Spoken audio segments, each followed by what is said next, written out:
আজকে আমি আপনাদের সাথে সমোসা শিট এবং স্প্রিং রোলের শিট বানানোর আসল পদ্ধতি একদম সহজ পদ্ধতিটা শেয়ার করব। একদম এই ওয়েতে যদি বানাতে পারেন তাহলে সমোসার শিটগুলো হবে একদমই পারফেক্ট। দেখেন কতটা পারফেক্ট হয়েছে। তো অবশ্যই ভিডিওতে একটা লাইক এবং একটা কমেন্ট করে দিয়ে ভিডিওটা দেখতে থাকুন, কোনো প্রকার স্কিপ না করে। তো চলুন দেখে না যে কীভাবে বানিয়েছিলাম। তো হ্যালো এভরিওয়ান, আসসালামু আলাইকুম। সকালে কেমন আছেন? আশা করি সকলে ভালো আছেন। আলহামদুলিল্লাহ আমি অনেক ভালো আছি। তো এখানে আমি 2 কাপ ময়দা ব্যবহার করেছি। ময়দাটাই কিন্তু অবশ্যই ব্যবহার করবেন, এখানে কিন্তু আটা দিলে হবে না। তারপরে সামান্য একটু লবণ দিয়ে মিশিয়ে নিয়ে আমি একটু করে পানিতে ডোটা বানিয়ে নেবো আর কি।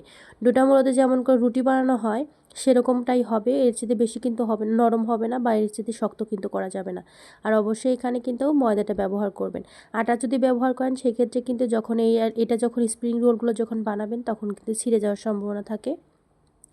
তো ডোটা হয়ে গিয়েছে, এখন আমি সাইডে রেখে দিই। এখানে দিয়ে দিয়েছি 1 টেবিল চামচ কর্নফ্লাওয়ার এবং দিয়ে দিয়েছি সমপরিমাণ তেল। সাদা তেলটা আমি এখানে ব্যবহার করেছি, মানে এখানে 1 টেবিল চামচ কর্নফ্লাওয়ারের ক্ষেত্রে 1 টেবিল চামচ তেলটা ব্যবহার করেছি, দিয়ে সুন্দর করে মিশিয়ে নেব। তো স্প্রিং রোলটা যদি একদম পারফেক্ট করতে চান তো অবশ্যই কিন্তু এটা ব্যবহার করতে হবে। এখানে কিন্তু আটা বা ময়দা দিয়ে যদি তেলটা বানানো হয় তাহলে কিন্তু অতটা পারফেক্ট হয় না। আবার দেখা যায় অনেক ক্ষেত্রে যারা নতুন রাঁধুনি তাদের ক্ষেত্রে এটা যখন দেওয়া হয় তখন আটা ময়দার তেলটা দেওয়া হয় তখন কিন্তু ছিঁড়ে যায় অনেকটাই। তো অবশ্যই এটা যদি ব্যবহার করেন তাহলে কিন্তু ছিঁড়ে যাওয়ার কোনো সম্ভাবনাই থাকবে না। তারপরে এখানে আমি ডোটা নিয়ে নিয়েছি। ডোটা নিয়ে আমি ছোট ছোট করে লেচি কেটে নেব। অনেক বড় বড় করে লেচি কাটবো না, যেহেতু পরপর কয়েকটা রুটি একসাথে বানানো হবে, যার কারণে সেই মাপ অনুযায়ী ছোট ছোট করে লেচি কেটে নিতে হবে। এক্ষেত্রে যদি বড় করে রুটি বানান তাহলে কিন্তু মানে আপনাদের কড়াইটা কতটুকুন সেই অনুযায়ী কতটুকুন কড়াইয়ের মধ্যে এই রুটিটা মানে ভাজবেন সেইটার অনুযায়ী করে বানাতে হবে। তো আমি এখানে একদম ছোট ছোট করে দিয়ে দিচ্ছি যাতে করে রুটিটা আমার ফ্রাই প্যানে একদম ধরে যায়। যারা ভিডিওটা এখন পর্যন্ত দেখছেন তাদেরকে একটা লাইক এবং একটা কমেন্ট করার অনুরোধ রইল এবং আমার চ্যানেলটাকে অবশ্যই সাবস্ক্রাইব করে দিবেন। তো এইভাবে করে আমি একে একে কিন্তু সবগুলো ছোট ছোট রুটির আকার করে নেব। সবগুলো কিন্তু একসাথে দিতে হবে। আর খেয়াল রাখবেন এখানে 5 থেকে 6টা করবেন, 4টা কিন্তু করবেন না, মানে 5টার নিচে করা যাবে না, 5টার উপরে চাইলে করতে পারেন। তবে 5টার নিচে যদি করেন তাহলে কিন্তু ভালো হবে না।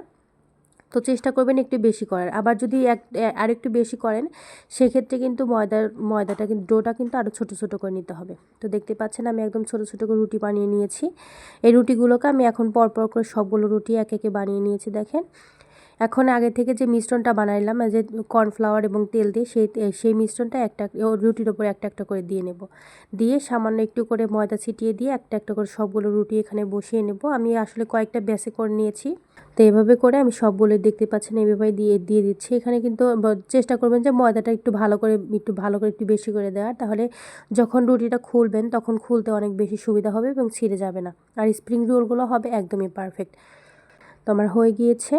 এখানে আমার কিন্তু রুটিগুলো সবগুলো পরপর দেওয়া হয়ে গিয়েছে। আমি এখানে 5টা ব্যবহার করেছি। আমি মূলত যখনই বানাই এই স্প্রিং রোলের শিটগুলো যখনই বানাই তখন আমি মূলত 5টা করে দিই। তো দিয়ে দেওয়ার পরে সাইড থেকে যেভাবে চেপে চেপে দিব। আমি কিন্তু আগেই রুটি দেখতে পাচ্ছেন আমি কিন্তু আগেই বেলছি না, আর সাইড থেকে একটু চেপে চেপে দিয়ে দিচ্ছি যাতে করে পরে যখন রুটিটা বেলা হবে যাতে উপরে নিচে ছোট বড় না থেকে যায়। তাহলে অবশ্যই চেষ্টা করবেন যে দিয়ে চেপে চেপে হাত দিয়ে শুরুর অবস্থায় কিন্তু চেপে চেপে দেয়, শুরুতেই যেন বেলনা লাগাতে যাবেন না, তাহলে কিন্তু দেখা যাবে যে একপাশে ছোট বড় হয়ে থাকার সম্ভাবনা থাকে। তো এই মুহূর্তে যখন একটু বড় হয়ে এসেছে তখন আমি এখানে রোলার পিন দিয়ে রুটিটাকে বেলে নিব। দেখতে পাচ্ছেন আমি কিন্তু রুটিটা অনেক বেশি বড় করব না, আমি যেহেতু ছোট ছোট করে দিয়ে দিয়েছিলাম।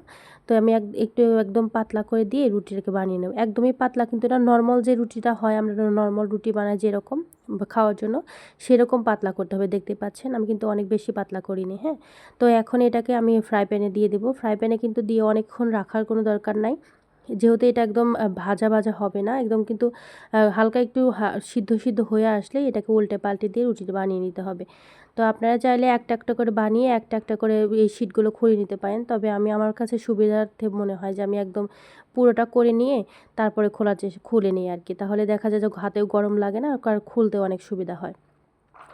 তো দেখতে পাচ্ছেন, দেখেন এক পাশটা কিন্তু রুটিটা ফুলে উঠেছে। তো দেখেন নামানোর পর যখন এরকম করে টান দিবেন দেখবেন যে খুব ইজিলি খুলে আসবে। হ্যাঁ, এখানে কিন্তু কোনো প্রকার ছিঁড়ে যাওয়ার কোনো সম্ভাবনা নেই। দেখতেই পাচ্ছেন যে আমি একদম টান দিচ্ছি আর খুব ইজিলি খুলে আসতেছে আর কি। তো যদি এই প্রসেসে যদি এই সমোসার শিটগুলো বানান বা স্প্রিং রোলের শিটগুলো বানান একদমই এরকম পারফেক্ট হবে। দেখেন কতটা পাতলা হয়েছে, আমি আপনাদেরকে দেখিয়ে দিচ্ছি। দেখেন আমার হাতটা কিন্তু একদম স্পষ্ট দেখা যাচ্ছে, একদমই পাতলা। তো এটাকে দেখেন আমি আরও বেশ কয়েকটা ব্যাচে আমি একটা একটা করে রুটি করে বেলে ভেজে নিয়েছি।